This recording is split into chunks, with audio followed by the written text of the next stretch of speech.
Hello বন্ধুরা, আশা করছি সকলেই ভালো আছেন।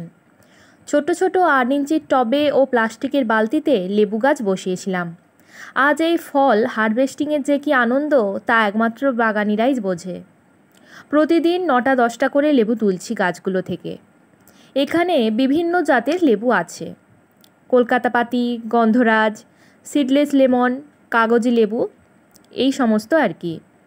এই জাতগুলো প্রত্যেকটিতে বেশ ভালো ফলন হয়। এই ভ্যারাইটিগুলো আপনারা ছাদ বাগানে অনায়াসে করতে পারেন। পুরো পাকা ফল তুললেও রস শুকিয়ে যাওয়ার টেন্ডেন্সি নেই এই জাতগুলোতে। এই লেবুগুলো তো পেকে গেছে, কিন্তু যে সমস্ত লেবু বা মাল্টাগুলো সবেই ধীরে ধীরে বড় হচ্ছে, সেইগুলোর এই মুহূর্তে কী পরিচর্যা করলে খুব দ্রুত বৃদ্ধি পাবে, তার সাথে লেবুর রস ও মিষ্টতার পরিমাণ কিভাবে বৃদ্ধি করবেন, সেই বিষয়ে এই ভিডিওতে 4টি টিপস বলেছি। শুধু লেবু নয়, এই মুহূর্তে বাগানের আম গাছগুলিতে একই পরিচর্যা করতে হবে সাইজ ও মিষ্টতা বাড়ানোর জন্য। তাছাড়া এই সময় ফল ফেটে যাওয়ার প্রবণতা থাকে, আবার অনেকের গাছে এভাবে ফল ফেটেও গেছে। তা কেন হচ্ছে, কিভাবে এটা আটকাবেন, সমস্তটাই শেয়ার করেছি। ভিডিওটি স্কিপ না করে দেখার অনুরোধ রইল। নমস্কার বন্ধুরা, আমি পর্ণা আর আপনারা দেখছেন গার্ডেনিং উইথ পর্ণা। যেসব বন্ধুরা আজ আমার চ্যানেলে নতুন ভিজিট করছেন তারা অবশ্যই চ্যানেলটিকে শেয়ার ও সাবস্ক্রাইব করে পাশে থাকবেন বাগান সংক্রান্ত নানা নতুন নতুন ভিডিও পাওয়ার জন্য। এই মুহূর্তে লেবু ও আম গাছে কিছু সামান্য পরিচর্যা আমাদের করতেই হবে। এই পরিচর্যা আপনাদের বোঝানোর সুবিধার্থে 4টি স্টেপে দেখিয়েছি। মূলত এই 4টি টিপস ফলো করলে এই মুহূর্তে আম ও লেবু গাছে ফল ফেটে যাওয়া ও ফলের সাইজ ও মিষ্টতা বৃদ্ধি নিয়ে কোনো অসুবিধাই থাকবে না। প্রথম পয়েন্ট, ওয়াটার ম্যানেজমেন্ট। আমরা যেহেতু ছাদ বাগানে ছোট ছোট মাটির টব কিংবা কন্টেনারে লেবু গাছ কিংবা আম গাছগুলো রোপণ করেছি এবং তা থেকে ফলের আশা করছি, সেক্ষেত্রে কিন্তু আমাদেরকে জলের দিকে অতি অবশ্যই নজর দিতে হবে।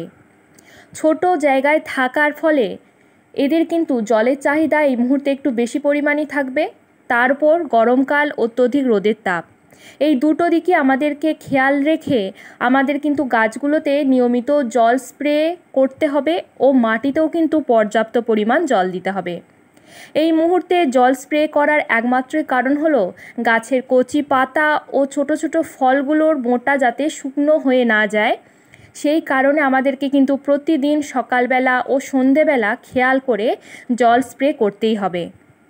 এক্ষেত্রে যদি আপনারা ফ্রিজের ঠান্ডা জল গাছে স্প্রে করতে পারেন তবে আরও উপকার পাবে গাছগুলো, কারণ ফ্রিজের ঠান্ডা জল এই গরমে গাছের ট্রেস দূর করবে, তার সাথে ফলের বোঁটাও শক্ত করবে কিন্তু এই ফ্রিজের ঠান্ডা জল। তাছাড়া ঠান্ডা জলের নিয়মিত স্প্রেতে গাছে কিন্তু রোগ পোকাও অনেকাংশে কম হয়, যেমন মাকড় ও মিলিবাগের পরিমাণও কিন্তু গাছে কম হয়।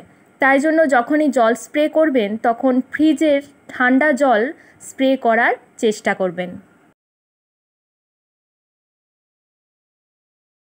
পয়েন্ট 2তে রেখেছি ইনসেকটিসাইড। এই মুহূর্তে ছোট্ট ছোট্ট গুটিগুলোকে সেভ করতে এবং লেবু গাছের ছোট ছোট আগত পাতাগুলোকে পোকার আক্রমণের হাত থেকে বাঁচাতে কিন্তু আমাদেরকে নিয়মিত ইনসেকটিসাইড প্রয়োগ করতে হবে গাছগুলোতে, কারণ লেবু গাছে কিন্তু অত্যধিক পরিমাণে পোকার আক্রমণ হয় কচি পাতাতে।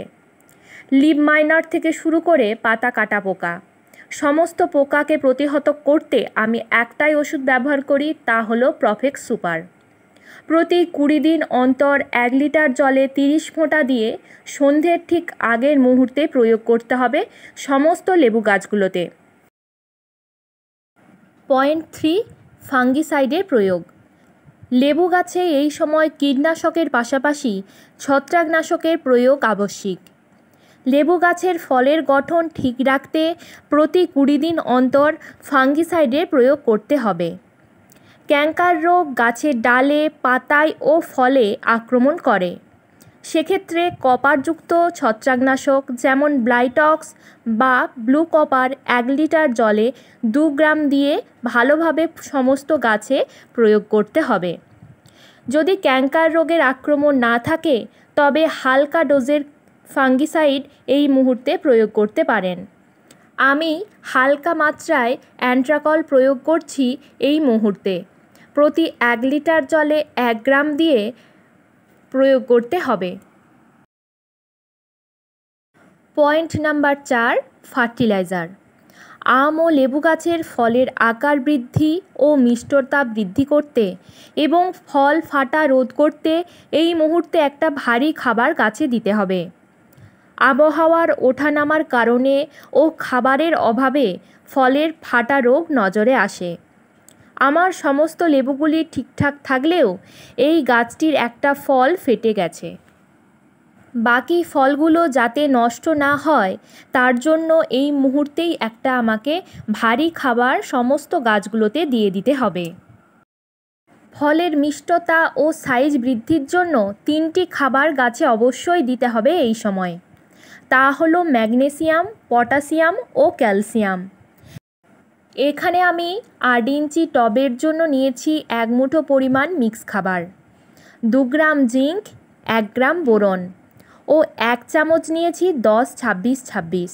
এটা পটাশের পরিবর্তে নিয়েছি। আর মিক্স খাবারে আছে হাড় গুঁড়ো, শিংকুচি, নিমখোল, সর্ষের খোল।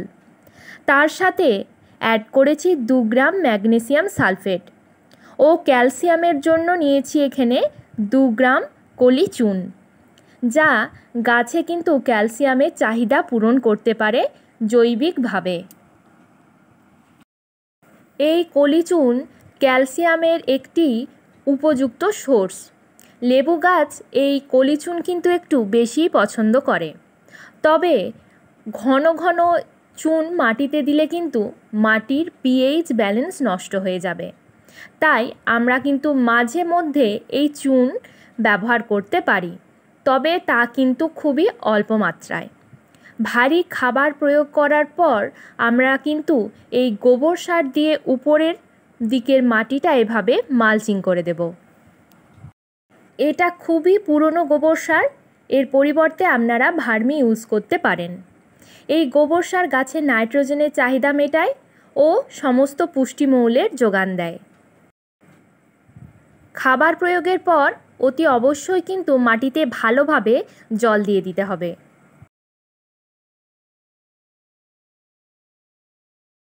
এই মুহূর্তে ছাদ বাগানের সমস্ত লেবু গাছগুলিতে এই সামান্য পরিচর্যাটুকু করলেই সমস্ত সমস্যার সমাধান হবে। আজকের ভিডিওটি এই পর্যন্তই। ভিডিওটি ভালো লাগলে প্লিজ একটা লাইক করবেন, চ্যানেলটি শেয়ার ও সাবস্ক্রাইব করে পাশে থাকবেন। ফিরছি পরের ভিডিওতে। ততক্ষণ পর্যন্ত সুস্থ থাকুন, নিজের বাগানের গাছগুলিকেও সুস্থ রাখুন।